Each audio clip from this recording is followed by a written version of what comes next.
I am so lost. I tried to factor it out, but it didn't work. What do I do from here?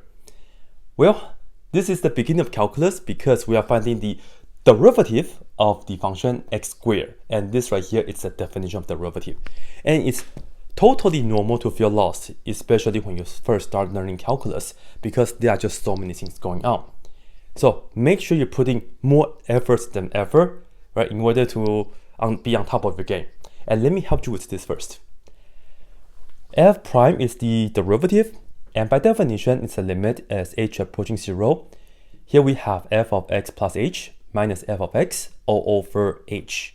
And this right here is called the difference of quotient. And you must know how to do the algebra to simplify that. Our function is x squared. As you can see, we have f of x plus h. Let's figure that out first, right here. What is f of x plus h? How do we do this? Well, just put this right here for this x, right?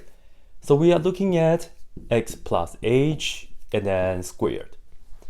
And to work this out, you can just write it down twice. Let's say x plus h times x plus h, right? Because for the second power, and then just FOIL it out. Go ahead and multiply x times x, we get x squared. And then x times h is xh. Done with that, and then continue from here. H times x is another xh. Combine them, we get plus 2xh. And lastly, h times h, we get plus h squared. So f of x plus h is just that. X squared plus 2xh plus h squared. Now we have the ingredients, we can go back to the limit and then we can continue. This is going to be the limit as h approaching 0. Make sure you just write this down, okay? Make sure you just write this down. All right. Now, f of x plus h, we found it to be this. So go ahead, write that down. X squared plus 2xh plus h squared. And then right here it says we have to subtract the original function, which is x squared. So write that down, all over h. All right. And now this becomes a limit question.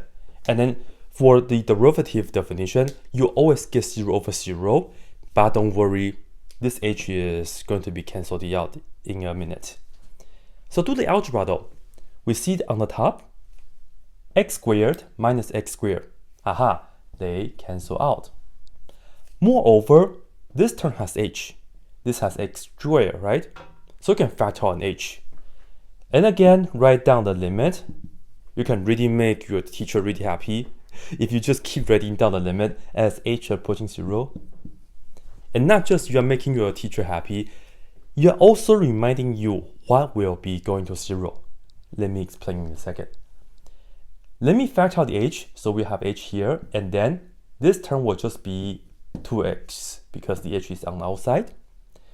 H squared, we took one out, so plus h to the first, and then all over h.